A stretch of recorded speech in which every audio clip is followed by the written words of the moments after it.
Oh, hey yo mga ka-blurred! Today we're here at Onitsuka Tiger Cafe in Ginza, Tokyo. And I'm gonna get my first pair of Onitsuka Tiger. Let's go! No, I'm not gonna get one. Umasa na naman ako. Dito sa first floor, bubungad sa inyo ang mga bagong designs. I don't like this. Sorry, but that's not my style. Hey. May mga slides din. Perfect for summer.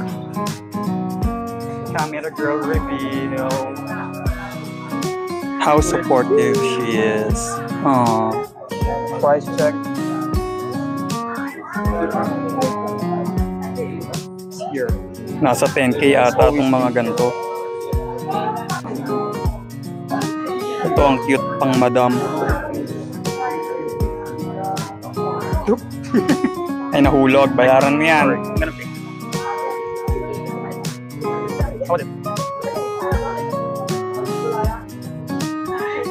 Ang mahal. Here you are. Mexico 66 store. Let's go. At nandito na tayo sa pinakaabangan ng lahat. Ang Mexico 66 store. Yay. Specially designed for Mexico 66 Onitsuka sneakers. At bumungad agad ang sobrang daming customer. And here's where the magic happens. Wait, they're kind of Sobrang daming tao at sobrang ingay. Pasensya na. Walang noise cancelling yung mic ko. Hehehe. Pero sa part na ito, dito, kino-customize or tinatahi ang sapatos na binili mo. Pero hindi pala yan yun. Yung full leather pala yung Kill Bill. Ang dami nagpapatahi dito. Usually, ang mga customers nila ay ang mga bakasyonistang foreigners. Alam nyo na, souvenir. Would you like this pair? Lo, gusto daw niya. Bilhin mo yan, ha. No wonder kaya magagaling mag-English ang mga staff dito. La, ayaw niya na. Hehehe. Around 6.5 in peso lang. Kaya alam nyo na, pwede nyo magpasabay. PM na. First pound. No price. Pura sheesh. Ang ganda ng kulay. I found the love. Law of attraction muna tayo. Ito naman around 5K ata. Mga sleep-in. Ang cute ng camera girl ko. May bonus ka sa akin mamaya. Ang ganda rin ng ibang kulay dito para kay baby girl. Ano kayang gusto niya dito? Sabihin ko, bilhin niya para sa sarili niya. Hahaha, deserve niya yan. Ang ganda rin niya itong reverse black and yellow. Pero yun talagang gusto ko yung suede na earth tone. Pero ito talaga gusto kong isuot. Yung cup ni kuya, yun.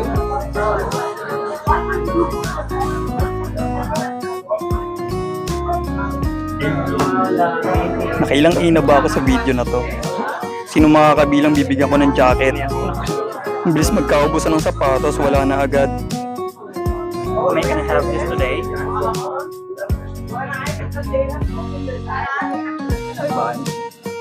Sumagot, hindi daw. At sa store na ito, hindi lang puro sapatos, pero din silang coffee shop.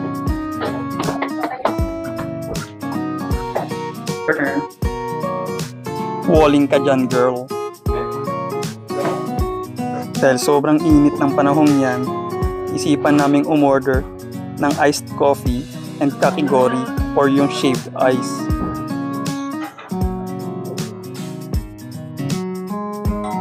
Ang mamahal ng bilihin. Pagtubig na lang kami, libre pa. Ganito uminom ng tubig ang mga sosyal. Make it up to this. okay.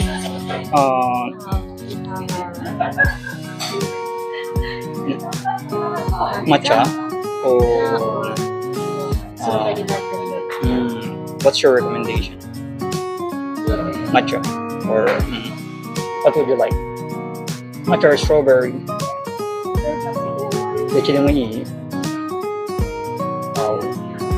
Can we do mix? No. No, yeah. Just kidding. Okay. Matcha.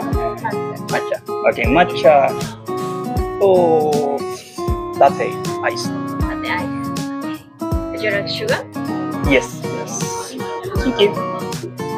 See, I tried to speak Japanese, but she spoke in English, so I don't have a choice but to speak in English. I tried my best, pero parang napahiya ako doon. Ganito nga pala ang latte dito. May free tagahalo. Perfect for the king. Ganito uminom ng kape ang mga sosyal. Wow. Nice. Wow, ang laki. Hindi po itlog yung nasa taas ha. Para siyang whipped cream. Wow, look at the craftsmanship. Food critic yarn. Naka-turn off pala yung mic ko ng oras na yan. Diyan, pinapaliwanag lang niya kung ano yung nasa loob. Ang angas parang nasa kuweba. Nakaka-tempt sundutin. Feeling ko iniisip niya kung ba't niya pa ako ginawa. This is so refreshing. As in, natempt na ba kayong bumili ng Onitsuka Tiger? So that's all for today. But the next time, ure, shoo!